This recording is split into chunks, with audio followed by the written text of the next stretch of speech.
Hello hi dears, ಎಲ್ಲರೂ ಹೇಗಿದ್ದೀರಾ? ಎಲ್ಲರೂ ಚೆನ್ನಾಗಿದ್ದೀರಾ ಅಂತ ಅಂದ್ಕೊಳ್ತೀನಿ. ಸೊ ನಾನು ನಿಮ್ಮ ಪ್ರೀತಿಯ ಮನೆ ಮಗಳು Nirmala and welcome back to my YouTube channel ನಿಮ್ಮ ವ್ಲಾಗ್ಸ್. ಸೊ ಇವತ್ತಿನ ಎರಡು ಕನಸು ಎಪಿಸೋಡ್ 15 ಆಗ್ತಾ ಇದ್ದೀನಿ. ಇದರಲ್ಲಿ ನಮ್ಮ ನಿತ್ಯ ಲೈಫ್ ಸ್ಟೋರಿಯನ್ನು ತಿಳ್ಕೊಳ್ತಾ ಇದ್ದೀವಿ. ಇದು ಪಾರ್ಟ್ 2. ಸೊ ಇದರಲ್ಲಿ ಅವರ ಅಪ್ಪ ಅಮ್ಮ ಏನಾದರೂ, ನಮ್ಮ ನಿತ್ಯ ಯಾಕೆ ಒಬ್ಬಂಟಿಯಾಗಿದ್ದಾಳೆ ಅನ್ನೋದನ್ನೆಲ್ಲನೂ ಎಕ್ಸ್ಪ್ಲೇನ್ ಮಾಡಿದ್ದೀನಿ. ತುಂಬ ಚೆನ್ನಾಗಿದೆ ಸ್ಟೋರಿ, ತುಂಬ ಇಂಟ್ರೆಸ್ಟಿಂಗ್ ಆಗಿದೆ. ಹೋಗಿ ನೋಡಿ. ಹಾಗೆ ತುಂಬ ಜನ ಸಬ್ಸ್ಕ್ರೈಬ್ ಮಾಡ್ಕೊಳ್ತಾ ಇಲ್ಲ. ಪ್ಲೀಸ್ ಸಬ್ಸ್ಕ್ರೈಬ್ ಮಾಡಿಕೊಂಡು ವೀಡಿಯೋಸ್ನ ನೋಡ್ತಾ ಇದ್ದೀರಾ, ಸಬ್ಸ್ಕ್ರೈಬ್ ಮಾಡ್ಕೊಳ್ತಿಲ್ಲ. ಸಬ್ಸ್ಕ್ರೈಬ್ ಮಾಡಿದ್ರೆ ನಾನು ಇನ್ನೂ ಚೆನ್ನಾಗಿರೋ ವೀಡಿಯೋಸ್ನ, ತುಂಬ ಇಂಟ್ರೆಸ್ಟಿಂಗ್ ಆಗಿದೆ ವೀಡಿಯೋಸು, ಅದೆಲ್ಲನೂ ಕೂಡ ಹಾಕ್ತೀನಿ. ಸೊ ಸಬ್ಸ್ಕ್ರೈಬ್ ಮಾಡ್ಕೊಂಡು ವೀಡಿಯೋ ನೋಡಿ ಅಂತ ಹೇಳ್ತಾ ಹೋಗಿ ಫುಲ್ ವೀಡಿಯೋನ ನೋಡ್ಕೊಂಡು ಬನ್ನಿ. ಬೆಳೆಯುವ ಸಿರಿ ಮೊಳಕೆಯಲ್ಲಿ. ಗಂಗೂಬಾಯಿ ತಲೆ ಹೊಡೆದು ಸತ್ಯ ಅಂತೂ ಇಂತೂ ನಿತ್ಯನ ಕರ್ಕೊಂಡು ಮನೆಗೆ ಬಂದಳು.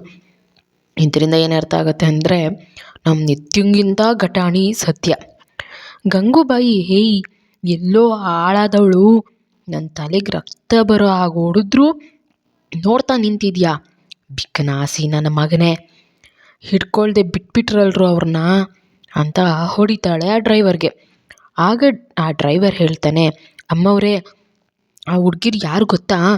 ನೀವು ಹೋಗ್ತಾ ಇದ್ದೀರಲ್ಲ ಶಾಮಣ್ಣ, ಅವ್ರ ಮಕ್ಕಳೇ ಅವರು ಅಂದ. ಗಂಗೂಬಾಯಿ, ಹಾಂ ಹೌದಾ? ಅಯ್ಯೋ ಬೇಕೂಫ್ ನನ್ನ ಮಗನೇ, ಮತ್ತೆ ಇಲ್ಲಿ ನಿಂತ್ಕೊಂಡು ಏನು ಗೆಣಸು ಕೀಳ್ತಾ ಇದೆಯಾ? ಎತ್ತು ಜೀಪು ಅಂತ ಥೂ ಅಂತ ಹೋಗಿದ್ಲು. ನೋಡೋ, ಈ ಗಂಗೂಬಾಯಿ ಏನು, ಅವಳ ಕೆಪ್ಯಾಸಿಟಿ ಏನು ಅಂತ ತಿಳ್ಕೊಳ್ದೆ ನನ್ನ ಮೇಲೇ ಕೈ ಮಾಡಿ ತಮ್ಮ ಹಳ್ಳನ ತಾವೇ ತೋಡ್ಕೊಂಡವ್ರೆ. ಅವ್ರ ಮೇಲೆ ಮಣ್ಣು ಹಾಕಿ ಮುಚ್ಚದೆ ನಂಗೆ ನೆಮ್ಮದಿ ಇಲ್ಲ ಅಂತ ಒಂದೇ ಸಮ ಅವಾಟ ಅವಾಟ ಅವಾಟ ಅಂತ ಬಡ್ಕೊಂಡು ಹೋದ್ಲು. ಶಾಮಣ್ಣನ ಮನೆಗೆ ಬಂದು ಹೊರಗೆ ನಿಂತು, ಇದೇನೋ ಅವನ ಮನೆ ಅಂದ್ಲು. ಡ್ರೈವರ್, ಹೌದು ಅಮ್ಮವ್ರೆ ಅಂದ. ಒಳಗೆ ಹೋಗೋಕೆ ಹೆಜ್ಜೆ ಎತ್ತಿದ್ಲು. ಅಷ್ಟರಲ್ಲಿ ಸತ್ಯ ಬಿಲ್ಲು ಬಾಣದಿಂದ ಅವಳ ಮುಂದೆ ಹೊಡೆದ್ಲು. ಬಾಣ ಸರಿಯಾಗಿ ಗಂಗೂಬಾಯಿ ಮುಂದೆ ಹೋಗಿ ನಾಟ ನಿಂತಿತು. ಗಂಗೂಬಾಯಿ ಶಾಕ್ನಿಂದ ಆ ಬಾಣನ ನೋಡಿ ಮೇಲ್ ನೋಡಿದ್ಲು. ಸತ್ಯ ಬಿಲ್ ಹಿಡಿದು ಒಂದು ಕೈನ ಡೋರ್ ಮೇಲಿಟ್ಟು ಇನ್ನೊಂದು ಕೈನ ತನ್ನ ಸೊಂಟದ ಮೇಲೆ ಇಟ್ಕೊಂಡು ಅವಳನ್ನೇ ನೋಡ್ತಾ ನಿಂತಳು. ಗಂಗೂಬಾಯಿ, ಲೋ ಅಮಾವಾಸ್ಯೆ, ಇವಳೇ ತಾನೇ ರೋಡಲ್ಲಿ ಸಿಗ್ದವಳು?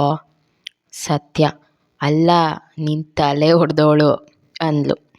ಅಷ್ಟರಲ್ಲಿ ನಿತ್ಯ ಹೊರಗೆ ಬಂದು ನೋಡಿ ಗಾಬರಿಯಿಂದ ಅಪ್ಪ ಅಮ್ಮ ಅಂತ ಕೂಕ್ಕೊಂಡ್ಳು. ಶಾಮಣ್ಣ ಲಕ್ಷ್ಮಿ ಮನೆಯಿಂದ ಹೊರಗೆ ಓಡಿ ಬಂದು ನೋಡಿದ್ರು. ಶಾಮಣ್ಣ ಲಕ್ಷ್ಮಿ ಗಂಗೂಬಾಯಿನ ನೋಡಿ, ಈ ಮಾರಿ ಕಣ್ಣು ನಮ್ಮ ಮನೆ ಕಡೆ ಯಾಕೆ ಬಿತ್ತು ಅಂತ ಅವಳನ್ನೇ ನೋಡ್ತಾ ನಿಂತರು. ಗಂಗೂಬಾಯಿ, ಏನೋ ಶಾಮಣ್ಣ, ಒಳಗೊಳಗೆ ಇಂಥ ಹಕ್ಕಿಗಳನ್ನ ಸಾಕಿದೀಯಾ? ಅದು ಏನಾದರೂ ಆಗಲಿ, ನನಗೆ ತಾನೇ ಯೂಸ್ ಆಗೋದು. ಶಾಮಣ್ಣ, ಗಂಗೂಬಾಯಿ ಅಂತ ಜೋರು ಮಾಡಿ ಮಕ್ಕಳನ್ನ ನೋಡಿ, ಸತ್ಯ ನಿತ್ಯ ಒಳಗಡೆ ಹೋಗಿ ಮಕ್ಕಳ ಅಂದ. ಸತ್ಯ ನಿತ್ಯ ಅವಳನ್ನೇ ನೋಡ್ತಾ ಮನೆ ಒಳಗಡೆ ಹೋದರು. ಶಾಮಣ್ಣ, ನೋಡು ಗಂಗೂಬಾಯಿ, ನಾವು ಯಾರ ತಂಟೆಗೂ ಹೋಗಲ್ಲ, ಸುಮ್ಮನೆ ನಮ್ಮ ತಂಟೆಗೆ ಬರಬೇಡ. ಅದರಲ್ಲೂ ನನ್ನ ಮಕ್ಕಳ ವಿಚಾರಕ್ಕೆ ಬಂದರೆ ಸರಿ ಇರಲ್ಲ ಅಂತ ಅಂದ. ಗಂಗೂಬಾಯಿ, ಅಲ್ಲೆಲ್ಲೆಲ್ಲೆ ಶಾಮಣ್ಣ, ಪರವಾಗಿಲ್ಲ ಕಣಯ್ಯ, ನಿನಗೂ ಮಾತಾಡೋಕ್ಕೆ ಬರುತ್ತೆ. ನಾನೆಲ್ಲೋ 3 ಕೊಟ್ಟರೆ ಆ ಕಡೆ, 6 ಕೊಟ್ಟರೆ ಈ ಕಡೆ ಅಂತ್ಯ ಅಂದ್ಕೊಂಡಿದ್ದೆ. ನೀನು ನೋಡಿದ್ರೆ ಹವಾಜ್ ಆಗ್ತಾ ಇದೆಯಲ್ಲ.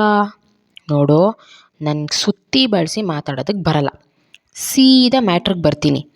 ಅದೇನೋ ನೀನು ನಿನ್ನೆ ಮಕ್ಕಳ ಹೆಸರಲ್ಲಿ ಅನಾಥಾಶ್ರಮಕ್ಕೆ ಆಸ್ತಿ ದಾನ ಧರ್ಮ ಮಾಡ್ತೀಯಂತೆ, ಅಷ್ಟೊಂದು ಆಸ್ತಿ ಇದೆಯಾ ನಿನಗೆ? ಒಂದು ಕೆಲಸ ಮಾಡು, ಅದನ್ನೆಲ್ಲ ಗಂಗೂಬಾಯಿಗೆ ಬರೆದು ಕೊಟ್ಬಿಡು ಅಷ್ಟೇ ಅಂದ್ಲು.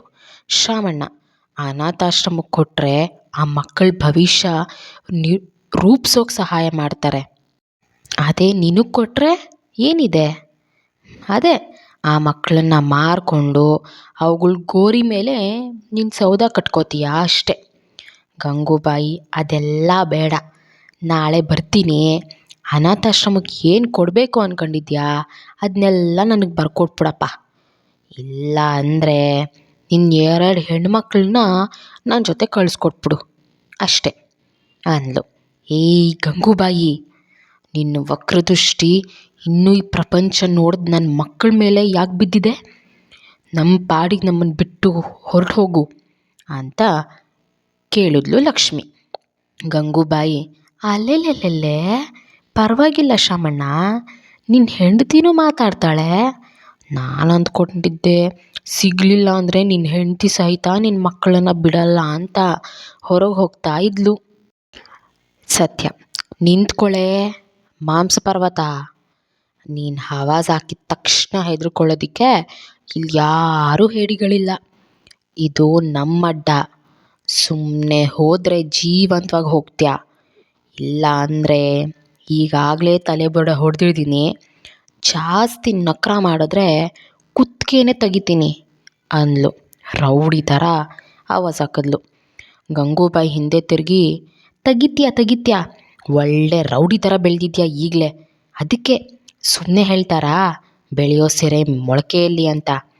ಈಗಲೇ ಇಷ್ಟ ಹಾರಾಡೋ ನೀನು ದೊಡ್ಡೋಳಾದಮೇಲೆ ಟೆರರೇ ಆಗ್ತೀಯ. ನಿನ್ನನ್ನು ನನ್ನ ಬಿಸ್ನೆಸ್ಗೆ ಹಾಕ್ಕೊಂಡಿಲ್ಲ ಅಂದರೆ ನನ್ನ ಹೆಸರು ಗಂಗೂಬಾಯಿನೇ ಅಲ್ಲ ಕಣೆ ಅಂದ್ಕೊಂಡು ಹೋದ್ಲು. ಶಾಮಣ್ಣ, ಸತ್ಯ ಹಾಗೆಲ್ಲ ಮಾತಾಡಬಾರ್ದು, ಅವಳು ಸಾಮಾನ್ಯವಾದ ಹೆಂಗಸಲ್ಲ, ಸುಮ್ಮನೆ ನಡಿ ಮನೆಗೆ. ಸತ್ಯ, ಯಾಕಪ್ಪ ಹೆದರ್ಕೋತೀಯ? ಹೆದರ್ಕೊಂಡ್ರೆ ಹೆದರ್ಸ್ತಾನೆ ಇರ್ತಾರೆ. ಇಂಥ ಗೊಡ್ಲು ಬೆದರಿಕೆಗೆ ಹೆದರ್ಕೊಳ್ಬಾರ್ದು. ಅವಳು ಆವಾಗಲೇ ರೋಡಲ್ಲಿ ಅಕ್ಕನ ಹೇಗೆಲ್ಲ ಹಿಂಸೆ ಮಾಡ್ತಾಯಿದ್ಲು ಗೊತ್ತಾ? ಅದಕ್ಕೆ ಅವಳು ತಲೆ ಹೊಡೆದೆ. ಈಗ ನಿಮ್ಮ ಹತ್ರ ಬಂದಿದ್ದಾಳೆ, ಸುಮ್ಮನೆ ಬಿಡಬೇಕಾ ಹೇಳಿ? ಶಾಮಣ್ಯ, ಸತ್ಯ, ನಿನ್ನಂಥ ಧೈರ್ಯಶಾಲಿ ಮಗಳು ಎಲ್ಲರ ಮನೆಯಲ್ಲೂ ಹುಟ್ಟಿ, ಮಗಳೇ ನಾವಿಲ್ಲ ಅಂದರೂ ನಿನ್ನ ಅಕ್ಕನ ಚೆನ್ನಾಗಿ ನೋಡ್ಕೋತೀಯ, ಅಷ್ಟೇ ಸಾಕು ಅಂತ ಸತ್ಯ ನಿತ್ಯಾರ ಕೈಯನ್ನು ಒಟ್ಟಿಗೆ ಇಟ್ಟು ಖುಷಿಪಟ್ಟರು ಶಾಮಣ್ಣ ಲಕ್ಷ್ಮಿ. ಲಕ್ಷ್ಮಿ ಮನೆ ಕಡೆ ಹುಷಾರು, ನನಗೆ ಸ್ವಲ್ಪ ಹೊರಗೆ ಕೆಲಸ ಇದೆ, ನಾನು ಸಂಜೆ ಬರ್ತೀನಿ ಅಂತ ಹೇಳಿ ಹೊರಟರು ಶಾಮಣ್ಣ. ಮಾರನೇ ದಿನ ಶಾಮಣ್ಣ ಸತ್ಯ ನಿತ್ಯಾರ ಹುಟ್ಟುಹಬ್ಬದ ಪ್ರಯುಕ್ತ ಊರಿನವ್ರಿಗೆಲ್ಲ ಹೊಸ ಬಟ್ಟೆ ದಾನ ಮಾಡಿಸ್ತಾ ಇದ್ರು. ಅದೆಲ್ಲ ಮುಗಿದ ನಂತರ ಒಂದಷ್ಟು ಸ್ವೀಟ್ಸ್ ಬಾಕ್ಸ್ಗಳನ್ನ ಕಾರಲ್ಲಿ ತುಂಬಿಕೊಂಡು ದೇವಸ್ಥಾನದ ಕಡೆಗೆ ಹೊರಡೋಕೆ ನಿಂತರು. ಗಂಗೂಬಾಯಿ ಅವಳು ರೌಡಿ ಗ್ಯಾಂಗ್ನ ಕರ್ಕೊಂಡು ಅಲ್ಲಿಗೆ ಬಂದಳು. ದೇವಸ್ಥಾನಕ್ಕಂತ ಹೊರಟು ನಿಂತಿದ್ದ ಶಾಮಣ್ಣನ ಕುಟುಂಬ ಆ ಗಂಗೂಬಾಯಿನ ನೋಡ್ತಾ ಹಾಗೇ ನಿಂತ್ಬಿಟ್ರು.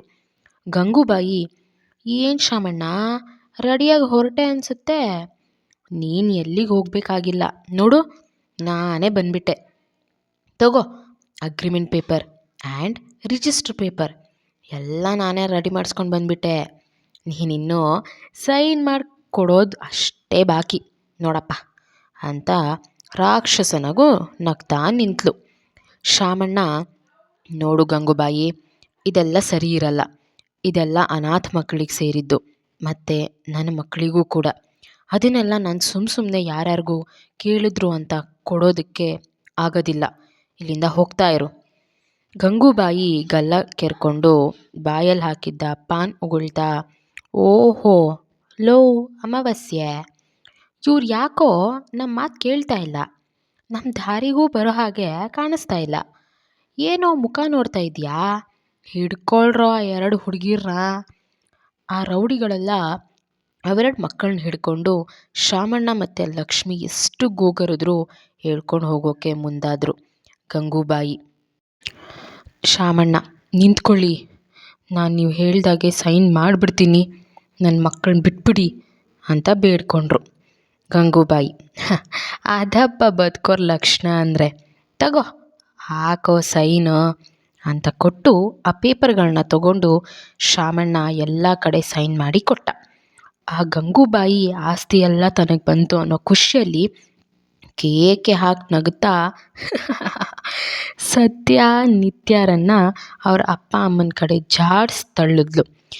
ನೀನು ಏನೇ ಹೇಳು ಶಾಮಣ್ಣ, ನಿನ್ನ ಆಸ್ತಿ ಕಿತ್ಕೊಂಡ್ರು ನನಗೆ ಸಮಾಧಾನ ಆಗ್ತಿಲ್ಲ, ಮತ್ತೆ ಬರ್ತೀನಿ. ಯಾಕೆ ಗೊತ್ತಾ, ನಿನ್ನ ಮಕ್ಕಳನ್ನ ನನ್ನ ಅಡಕ್ಕೆ ಹಾಕ್ಕೊಳ್ಳೋಕ್ಕೆ. ಅಲ್ಲಿ ತನಕ ಅವರಿಬ್ಬರನ್ನ ಮೈಕೈ ತುಂಬ್ಕೊಂಡು ಒಳ್ಳೆ ಮಲಗೋ ಮಾವಿನ ಹಣ್ಣಿನ ಥರ ರೆಡಿ ಮಾಡಿರು ಅಂತ ಅವ್ರನ್ನೇ ನೋಡ್ಕೊಂಡು ಹೋದರು. ಶಾಮಣ್ಣ, ಲಕ್ಷ್ಮಿ, ಈ ಹೆಮ್ಮಾರಿ ವಕ್ರದೃಷ್ಟಿ ನಮ್ಮ ಮಕ್ಕಳ ಮೇಲೆ ಬಿದ್ದುಬಿಟ್ಟಿದೆ. ಇನ್ನು ಅವ್ರನ್ನ ಸುಮ್ಮನೆ ಬಿಡೋದಿಲ್ಲ. ಎಷ್ಟೇ ವರ್ಷ ಆದರೂ ಹಾವಿನ ಹಾಗೆ ಕಾಯ್ತಾ ಇರ್ತಾಳೆ.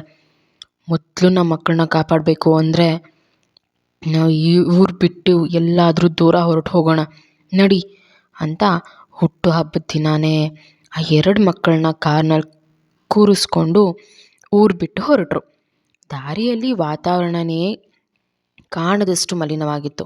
ಪಟಾಕಿಗಳ ಹೊಗೆಯಿಂದಾಗಿ ದಾರಿ ಎಲ್ಲ ಕಾಣದ ಹಾಗೆ ಯಾವುದೋ ಒಂದು ನರ್ಕದೊಳಗೆ ಹೋಯ್ತೇನೋ ಅನ್ನೋ ಅಷ್ಟು ಕರ್ಕಶವಾದ ಪಟಾಕಿಗಳ ಶಬ್ದ 2 ಪುಟಾಣಿಗಳ ಮುಖದಲ್ಲಿ ನೀರರಿಯೋ ಹಾಗೆ ಹರಿದ ಬೆವರುಗಳು. ಮಕ್ಕಳು ನೋಡ್ತಾ ಗಾಬರಿಯಾದ ತಂದೆ ತಾಯಿಯರು. ಲಕ್ಷ್ಮಿ, ರೀ ನಿಧಾನ ರೀ, ನಂಗೆ ತುಂಬ ಭಯ ಆಗ್ತಿದೆ, ಮಕ್ಕಳು ತುಂಬ ಹೆದರ್ಕೊಂಡಿದ್ದಾರೆ, ನಿಲ್ಲಿಸ್ಬೇಡಿ ಗಾಡಿನ. ಶಾಮಣ್ಣ ಬ್ರೇಕ್ ಹಾಕೋಕೆ ನೋಡ್ತಾನೆ, ಬ್ರೇಕೇ ಹಿಡಿಯೋದಿಲ್ಲ. ಗಾಬರಿ ಆಯಿತು. ಆ ಹೊಗೆ ಗ್ಯಾಪಲ್ಲಿ ಯಾವುದೋ ಒಂದು ಟ್ರಕ್ ಅಡ್ಡ ಬಂದ್ಬಿಡ್ತು. ಕಂಟ್ರೋಲ್ ತಪ್ಪಿ ಬರ್ತಿದ್ದ ಟ್ರಕ್ಗೆ ಕಾರ್ ಬಿಟ್ಟೇ ಬಿಟ್ಟ ಶಾಮಣ್ಣ. ನೋಡ್ತಿದ್ದಂತೆ ಕಾರೆಲ್ಲ ಚಿತ್ರ ಆಗೋಯಿತು. ಅಲ್ಲಿ ಹೇಳೋರು ಕೇಳೋರು ಯಾರೂ ಇರಲಿಲ್ಲ. ಆ ರೋಡ್ ಒಂದು ರೀತಿ ಸ್ಮಶಾನದ ಹಾಗಿತ್ತು. ಆ ಆಘಾತದಲ್ಲಿ ಒಂದು ಮಗು ಅಪ್ಪ ಅಮ್ಮ ಪ್ರಜ್ಞೆ ಇಲ್ಲದೆ ಬಿದ್ದಿದ್ರು. ಇನ್ನೊಂದು ಮಗು ರಕ್ತದ ಮಡಿಲಲ್ಲಿ ಮಿಂದದ್ದೇ ಹಾಗೆ ತುಂಬ ತೂರಾಡ್ತಾ ಕಾರ್ ಡೋರ್ಗೆ ಸೊಂಟ ಸಿಕ್ಕಾಕೊಂಡು ಕಷ್ಟಪಟ್ಟು ಬಿಡಿಸ್ಕೊಂಡು ರೋಡಿಗೆ ಬಿತ್ತು. ಕೂಗೋದಕ್ಕೆ ಬಾಯಿ ಬರದೆ ಕೈ ಬೀಸ್ತಾ ಹಾಗೆ ಪ್ರಜ್ಞೆ ತಪ್ಪಿತು. ಅಲ್ಲಿ ಓಡಾಡೋ ಯಾರೋ ದಾರಿ ಹೋಗರು ಅವ್ರನ್ನ ಹಾಸ್ಪಿಟಲ್ಗೆ ಸೇರಿಸಿದ್ರು. ಅದೃಷ್ಟವಶಾತ್ ಪ್ರಜ್ಞೆ ತಪ್ಪಿದ ಮಗು ಜೀವಂತವಾಗಿ ಉಳಿದಿತ್ತು. ಅವಳೇ ನಿತ್ಯ. 2 ವಾರಗಳು ಕಳೆದ್ರೂ ಪ್ರಜ್ಞೆ ಬರಲಿಲ್ಲ. ಕೋಮಾ ಸ್ಥಿತಿಯಲ್ಲಿದ್ಲು.